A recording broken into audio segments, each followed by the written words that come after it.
Chapter 1: The Spiritual Heart of Pre-Colonial Africa. Before the missionaries arrived with their gospels and conquerors with their flags, Africa was a land vibrant with gods. Not one or two, but hundreds, each rooted in the earth and sky, in mountains, rivers, wind, and flame.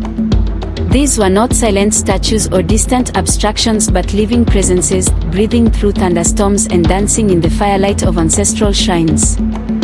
Their names echoed across valleys and kingdoms, shaping the lives, destinies, and spiritual worlds of millions. Yet today, many of these gods are forgotten, buried under the weight of colonization, erased from books, mocked by foreign theologies, or simply left untold. We are taught that Africa was a spiritual blank slate, waiting to be saved or enlightened with a true religion. This is a lie.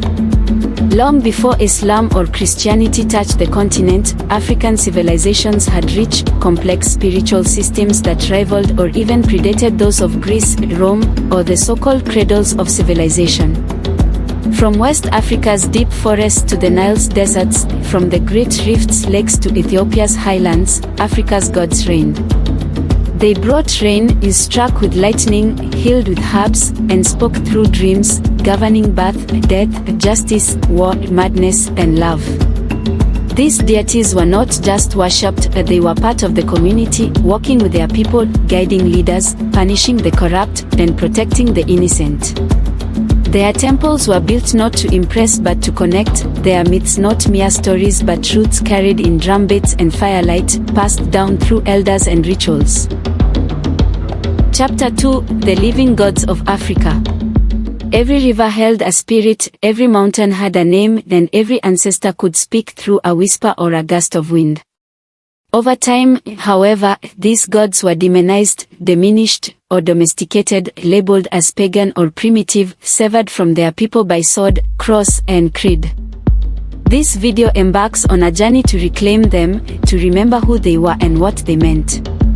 Understanding African spirituality before colonization is not merely studying the past, it is rediscovering the soul of a continent, the divine memory of a people, and the gods who never truly left. In West Africa, the air was thick with spirit. Every breeze might carry a message, every treehouse a guardian, every drumbeat call forth the divine. This region, with its vast cultural and linguistic diversity, is one of the richest spiritual landscapes on earth, home to a pantheon of deities who live among their people, not in distant heavens. Here, divinity is alive in the Orisha, Vodun spirits, Abosim, and ancestral echoes stretching across time. Among the Yoruba of present-day Nigeria, Benin, and Togo, the gods are the Orisha, divine forces governing the cosmos, interacting directly with humans. They are real, with personalities, likes, dislikes, and domains of influence. At the heart of Yoruba cosmology is Olodumare, the supreme being, the source of all life and energy, distant yet the divine architect of existence. The Orishas serve as intermediaries between humanity and this source. Hundreds exist, but some, like Shango, the god of thunder and lightning, embody raw power and justice, wielding a double-headed axe. Ocean, goddess of rivers, beauty, love, and fertility, is gentle yet potent, her waters able to soothe or destroy.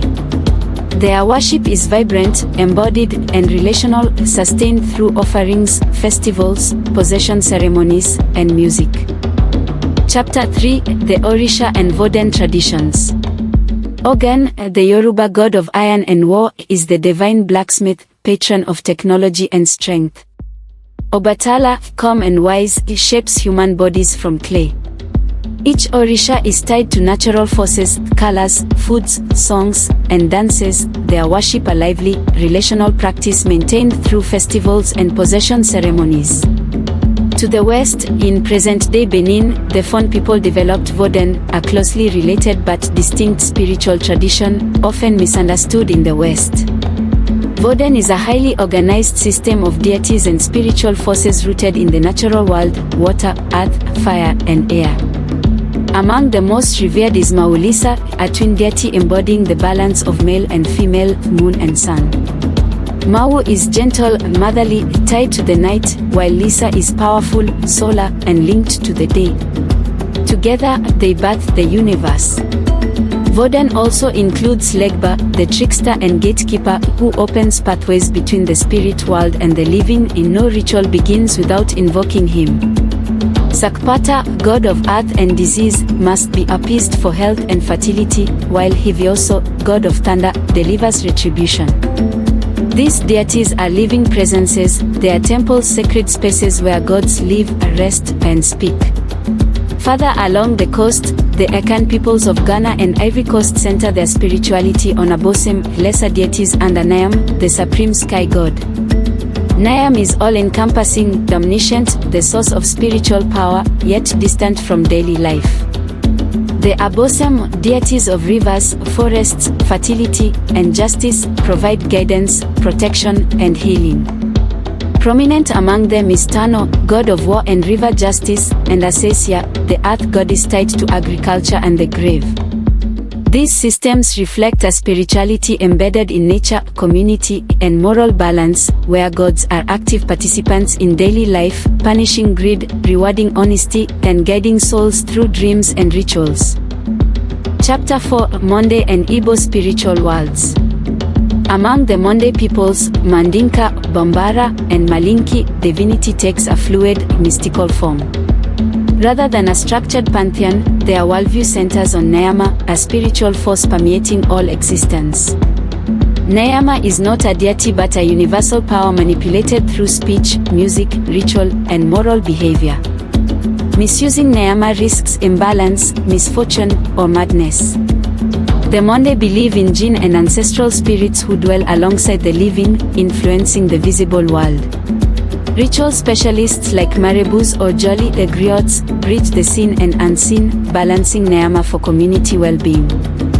In the Igbo tradition of Ordinani, the supreme creator deity Chaku is the source of all spirits, life, rain, death.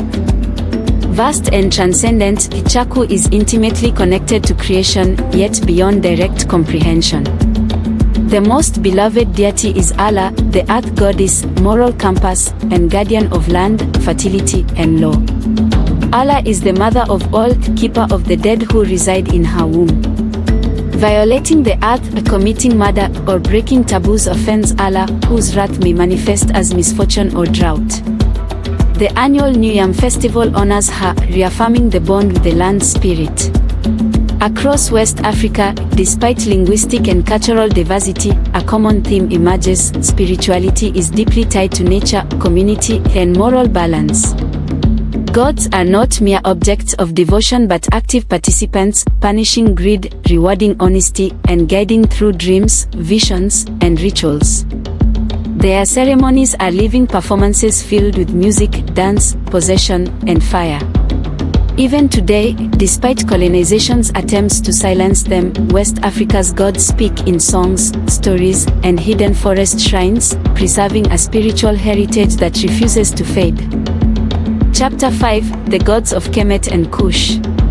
In the golden sands along the Nile, beneath towering temples and monumental tombs, the gods of North and East Africa reigned with power and poetry. In Kemet, ancient Egypt, gods were not frozen myths but architects of civilization, guiding childbirth to the sun's setting. At the heart of Kemetic belief was Moat, the principle of truth, balance, harmony, and justice, not a god but the universe's glue. Every deity, pharaoh, and mortal upheld Moat, hearts were weighed against her feather at death to ensure divine alignment with the cosmos. The pantheon was vast yet intimate. Are, the sun god, sailed his solar boat across the sky daily, battling Apep, the serpent of chaos, in the underworld each night. Victory was earned through divine will. Osiris, the green-skinned god of the afterlife, ruled until murdered by his brother Set. Resurrected by his wife Isis through magical rites, they produced Horus, the falcon-headed avenger who reclaimed his father's throne. These gods mirrored the Nile's cycles, seasons, and human rebirth. Temples were cosmic machines, their carvings, chants, and rituals timed with astronomical precision to connect earth and divine. South of Kemet, in what is now Sudan, the kingdom of Kush flourished, blending Egyptian theology with local beliefs. Kushites venerated ammonius, a supreme creative force, especially during the Napitan and Meroitic periods. The temple of Jebel Bakol was a religious center where kings were crowned as Ammonia's sons, linking political and spiritual power. Kushite spirituality also birthed unique deities like Apidmak, the lion-headed warrior god of strength and vengeance, and Imzemi, protector of women and the moon. Unlike patriarchal systems, Kushite queens, Kandeks, wielded significant spiritual and political authority, reflecting a divine framework where feminine power was integral. Chapter 6: Aksum and the Horn of Africa. In the Horn of Africa, the ancient kingdom of Aksum, in present-day Ethiopia and Eritrea, was a powerhouse of trade, culture, and spirituality. Long before Christianity became the state religion in the 4th century CE, Aksumites practiced indigenous polytheism tied to nature, stars, and kingship. Inscriptions reference gods like Bea, linked to the sea, Umaram, a war deity tied to royal power, and Ashtar, possibly a local form of the Semitic goddess Astat. Maram was the protector of king and kingdom, a divine sponsor of legitimacy and might. Religion here was inseparable from nature. Sacred groves, mountains, and rivers were divine dwellings. The sky delivered not just weather but messages, with the spirits influencing health and fate. Rituals involving music, drumming, and dance appeased these benevolent or malevolent spirits. Among the Somali, a pre-Islamic spirituality centered on work, a sky god governing heavens and rain, worshipped through nature, mountaintops, trees, sacred wells, rather than temples. Work's presence links to a Pan-African archetype of a supreme sky deity tied to justice, fertility, and protection. East African spirituality was fluid, like the region's shifting plains and highlands. Spirits entered bodies, dreams revealed prophecies, and elders interpreted the sacred. This legacy later blended with Christianity in Ethiopia, preserving indigenous elements in holy springs, saints, tombs, and nature-based festivals. The gods of Aksum, Kush, and the Horn crafted a majestic, mathematical, and mystical spirituality, felt in the Nile's flood, desert winds, and mountain caves.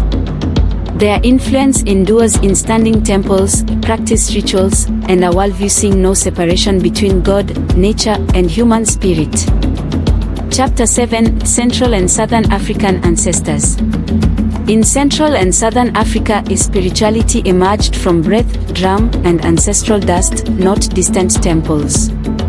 The divine was close, woven into family lineages, the crackle of firewood, and rain's pulse on dry earth. Among the Zulu and Kulankolu, the greatest of the great, emerged from primordial reeds, creating the first humans. Yet daily worship centers on Amedlozi, ancestral spirits who remain invisible but ever-present, guiding and intervening. Misfortune signals their displeasure, prompting offerings of beer, meat, or herbs out of respect, binding generations. In South Sudan, the Dinka revere Nyalik, a sky deity who created humans, cattle, and the world, approached through prayer and divination. Cattle, sacred gifts from Nyalik, are central to rituals, poetry, and identity, each with a name and song, connecting the Dinka to the divine. In the Congo, Nzambi Mpangu, the creator god, fashioned the universe, then receded, leaving Simbi spirits tied to nature and ancestors to guide life. The Daikna cross symbolizes life, death, and rebirth cycle, with ancestors as guardians. The Lozi of Zambia and Angola honor Nyambi, who made earth and humans but retreated to the heavens, weary of human strife. Spiritual guidance comes through ancestral spirits and the Komboka festival, a royal badge crossing the Zambezi, honoring tradition and divine authority. These traditions emphasize balance between the visible and invisible, where ancestors protect, punish, and advise, ensuring prosperity through respect.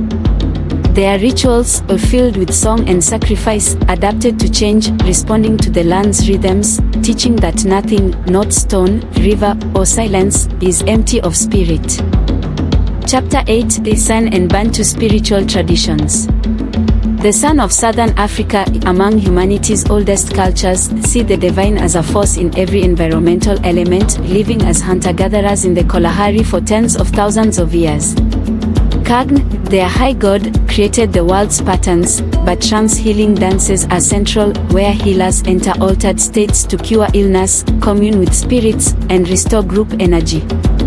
These sacred rituals touch the invisible, balancing the spirit world.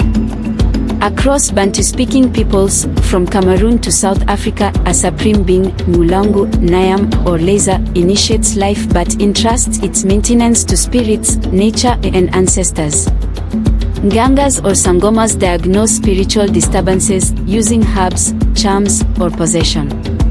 Divination, from bone throwing to dream interpretation, navigates the unseen, viewing illness or misfortune as spiritual signals demanding response.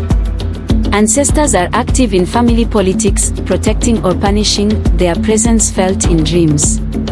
Disrespecting them invites disaster, honoring them ensures harmony.